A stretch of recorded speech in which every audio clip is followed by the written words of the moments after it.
Hey everyone! The new episode of Skibidi Toilets is out, and now I'm going to show you a deep analysis of it. You know, we are very lucky that the episode was published because Dafook got copyright strikes recently. You may notice that some videos on his channel have been deleted. Apparently he only had 2 strikes, because if he had gotten a third one, he wouldn't have been able to publish new videos for a while. But luckily episode 67 part 2 is out now, which means it's time to see all the secrets and hidden moments that Dafook has left for you. How did the Skibidi Toilets get TV Man technology? Are Titan Cameraman and Plunger Man alive or not? And why is Skibidi Scientist actually a robot and an imposter? Get your tea and snacks ready, I'm going to show you everything you missed in this episode. Let's go! As we remember, at the end of the first part, Skibidi Scientist teleported right in front of the Titans, and video ended. After that, Titan Speakerman decided to make the first move and exchange balls with the Scientist a little bit. And gosh, I couldn't even realize how powerful this little cannon on the Scientist's head is. Speakerman's shot looks like a baby's fart in comparison with it. Cameraman attacks Skibidi from the front, but gets blasted right in his chest as well. Notice how Titan Cameraman is more resistant to attacks compared to Speakerman. I think he's some kind of tank, and Speakerman Titan is an assassin or something. That said, the speaker on the Scientist's chest is many times stronger than his cannon. Cameraman Titan flies off and falls on his butt because of the sound wave. Speakerman attacks Skibidi from the back, and it's the dumbest action in the entire episode. Instead of attacking his head, Titan decides to stab this little gun right here. I don't know, maybe he took offense that this tiny invention did so much damage to him? Because he had a chance to destroy the Skibidi Scientist by attacking his head or his eye? Yes, it's likely Scientist would have survived because he's a robot. But I'll tell you about that a little later. Skibidi Scientist throws Speakerman away like a little kitten. And it seems this big boy has a lot of weapons in his arsenal. This acid cannon looks very familiar to me. Remember that Skibidi octopus from episode 44? He was destroyed, but the Skibidi must have taken these tentacles back to base. We also know that acid does a lot of damage to the Titans. It's their weak spot. That's why in new episodes we see a lot of acid weapons at the Skibidi Toilets. This time the cannon fires full-fledged rockets. Apparently Skibidi Mafia boss only had a test version of this. Titan Speakerman loses his second cannon, but he doesn't look badly damaged. Titan's entire body remains intact, only the cannon attachment was damaged. Notice that the cannon didn't even ignite like it happened with Titan Cameraman's one in episode 55. And here we see a cool new ability. It turns out that Speakerman can also attack enemies with the energy of his core. Now it's not fire like Cameraman's, it's just a beam, but man, it looks even cooler. And this action was very smart because he attacked the acid barrel on the Scientist's tentacle. By the way, Cameraman is just sitting there resting at this time. And look at this.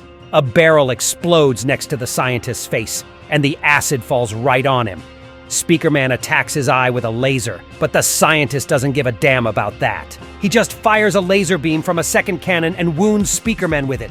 Look at the Scientist's face! A barrel of acid poured on him and he doesn't care at all. Look what happened to the Mafia boss after that. I think Dafook showed him at the beginning of the episode for a good reason. He gives us hints that the Scientist is actually completely robotic. Also, his eye remained 100% intact despite the laser hitting it. Cameraman Titan decides he's rested enough and saws off the Scientist's tentacle with his new arm. But the Skibidi giant immediately responds with a claw and wants to use another acid cannon. This is the third tentacle cannon the Scientist has, and I have no idea where he's been hiding it all. But that's when Plungerman shows up and stops his dirty plans. As we remember in episode 66, he just flew away when all the agents were teleported to the TV Man base. And apparently he didn't search for them and came to the rescue of his old buddy. At this moment, you can see that the cannon is not attached to the tentacle at all. Maybe he only has 2 tentacles, but a lot of different cannons behind his back or something. Plungerman hits the speaker on the Scientist's chest, but he can't get it off. And then the Scientist shows him how powerful that speaker is. I think if Plungerman had been a little smarter, he would have just turned around and attacked from behind or from the side. But we know how much he likes to rush into battle and not back down, and that's why he was badly wounded this time. That device in the Scientist's eye turned out to be a laser cannon. I really thought it was just a scanner, but I was wrong. And this is another episode with a major battle where Plungerman was destroyed because of his goofiness. I mean, badly wounded, I'm sure he'll be repaired again. Why not? This time at least he saved the Cameraman Titan from an acid projectile and did some benefit to the battle. Titan immediately comes at the scientist and attacks him with a circular saw right in the face. And oh my god, there's nothing except fire and explosions. You still think he's not a goddamn robot? And then this is exactly what I've been waiting for. G-Man is back. And now he's upgraded as hell, just look at that. He still has the same 4 powerful lasers he had at the end of episode 57. 2 lasers near his eyes, 2 super powerful lasers, and 1 core. First of all, those lasers on his head look just like the eye lasers on G-Man Imposter. I think it's the same laser eye technology, but now Skibidi stopped hiding it inside because everyone knows G-Man could be a robot. I can't exactly remember if I've seen lasers like this before, but it looks like these are the most powerful laser cannons in the series. Just look at the damage G-Man did to Titan in episode 57 with 6 lasers, and compare that to the new ones. He actually made Cameraman go down immediately after the blast. He also got extra jetpack turbines on the sides to boost his flight. The new sunglasses now look really stylish. I'm glad G-Man didn't wear the same goofy glasses like in episode 57. By the way, check out his face. I think it's the same G-Man or a clone of G-Man from episode 47 and 57. I think it's a clone. And the real G-Man we saw in episodes 33 and 35 last time, if you ask me. But that could be a mistake, who knows? At least this G-Man's face looked pretty bad too, but he turned out to be a fake. But the most interesting thing is, where did he get that core from? If you remember, Titan TV Man had the exact same core, but how in the world would Skibidi toilets have it? G-Man's core fires a laser, and we've never seen that with Titan TV Man. But we'll discuss all the possibilities about it a little later. The scientist sticks out some kind of robotic tongue and rips off Titan's camera protection. By the way, he's had this defense since the very first episode, but I didn't pay much attention to it. Probably it was made so he could fight next to Cinemaman and not get damage from his radiation. Notice that the scientist didn't throw the protection away, he swallowed it. It's not surprising since he's completely robotic. Look at his eye scanner, eye laser cannon. It doesn't look like there's any life inside of him at all. I think he's got some kind of container or something inside of him. Notice how much the Skibidi scientist looks like a parasite, just huge in size. He has mechanical legs, as well as a tongue that looks like a parasite connector. But the most epic moment happens right here, when the scientist unhooks the giant speaker and there's a giant TV underneath. Notice that Plungerman crashed into this speaker. Cameraman tried to break it with a circular saw, but only the scientist was able to unhook it. Look at these explosions around the edges. It definitely has nothing to do with previous attempts to break it. And this TV has Skibidi written on the bottom. The TV Man Titan didn't have that writing. I just don't have any ideas where Skibidi would get TV Man technology from. Okay, let's think about this because it's important. We're all waiting for the return of Titan TV Man, but we don't know which side he'll fight on. First off, Skibidi scientists could take any big TV and hang it on his chest. But where did they get that THX sound?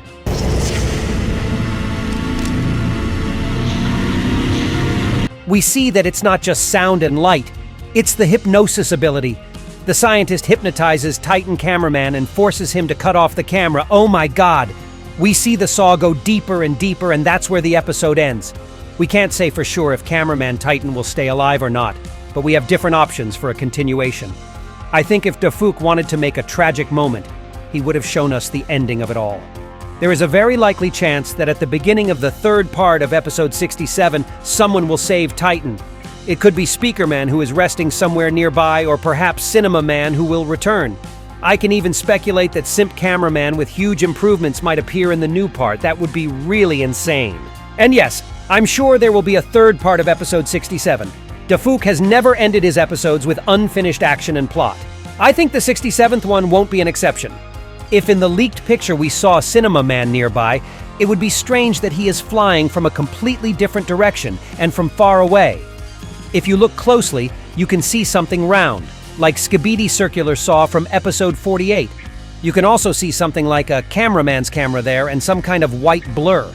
Maybe it's the return of the Simp Cameraman, but more likely it's a mech cameraman attached to a circular saw or something. The weird thing is that Titan is standing around watching the battle and not helping the Alliance to win. I think that if TV Men and Cinemaman are traitors, then most likely the leak was true and Titan is watching the battle from behind a mountain. But if that's not the case, then it's possible that it was just a fake, and the real Cinemaman will arrive or teleport later. So first, let's go back to Skibidi Scientist, and I'll show you all the weirdness I've noticed. At the end of episode 65, we saw the scientist at the airport, and he looked a little different. I already talked about this thing behind a cistern and the normal eye color. But what about this armor? Notice that he had 2 armor plates on each arm. He hadn't been in any battles before the fight with the Titans, so he couldn't have lost that. But here we see that the scientist has only 1 piece of armor on each arm. He also didn't have armor on his back legs, but in the new episode it appears. There's a chance he just unhooked the armor from one place and attached it to the other, but that doesn't make sense. And this is the moment where we can see some weird glowing stuff right inside his toilet. That said, he also had no armor on his arms in episode 60. I have no idea why he put on extra armor in episode 65 and then took it off. I could assume that Dafuk just changed the scientist model, but why in the world would he need to do that?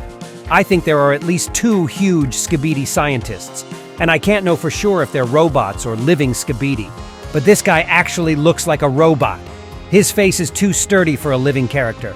I think the scientists made him a skin-like super strong material, so he didn't take damage from the acid or lasers and Titan's circular saw. By the way, Cameraman Titan only used that arm to attack in this episode because all his other weapons were destroyed.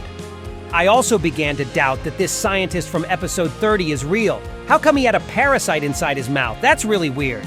I think the real Skibidi scientist was only in episode 21. Everything we've seen after that is just his different inventions. Yeah, they have the face of the scientist, but maybe this guy's just really narcissistic.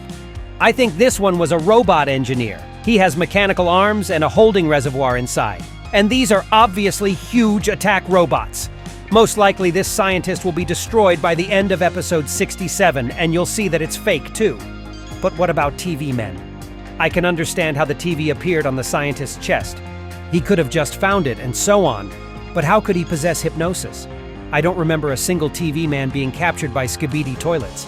And even if he was captured, he could teleport away. That said, the scientist has the ability to teleport and hypnotize like TV men. But how? And the G-Man toilet has a core that looks exactly like TV man Titan had. I have one guess. Titan would have been captured after episode 47. Maybe he spent too much energy on G-Man and couldn't teleport far? The infected Speakerman Titan then flew after him. What if he caught up with him? Then there's a logical question. If the Skibidi captured Cinemaman, who did we see at the TV Man base? If TV men are not traitors and Cinemaman was captured and dismantled into parts by the Skibidi toilets, then the TV guys could make a new Titan for them. There is another option. The Skibidi didn't destroy TV Man and just took away all his weapons and armor, but that doesn't sound logical. Remember how they wanted to infect him before he teleported? If they caught Cinemaman somewhere, it's very likely they would have infected him with the parasite so he'd fight on Skibidi's side. Which means another theory makes sense. The TV men have always been on the Skibidi toilet side, which means they had all the technology from the beginning. It's even possible that we've seen a Skibidi scientist at the TV man base. He has a glowing screen and can also talk instead of just saying Skibidi, but that's very unlikely. I think we will see Cinemaman at the end of this episode, or how long do we have to wait for it? Most likely, Cinemaman's appearance will show us the most important thing. Are the TV men friends or enemies? I'm also waiting for some action from Secret Agent Dafuk in this battle. It would also create a lot of hype. Also, maybe we will see a new character from the Alliance side. Maybe it will be a female Titan or a brand new creature, I don't know. But I'm sure the appearance of Simp Cameraman as a huge self-made Titan will blow our minds as well as it will blow the TV woman's heart, I hope. Be sure to subscribe to the channel so you don't miss it. And that was me, Isa Toilet. See ya!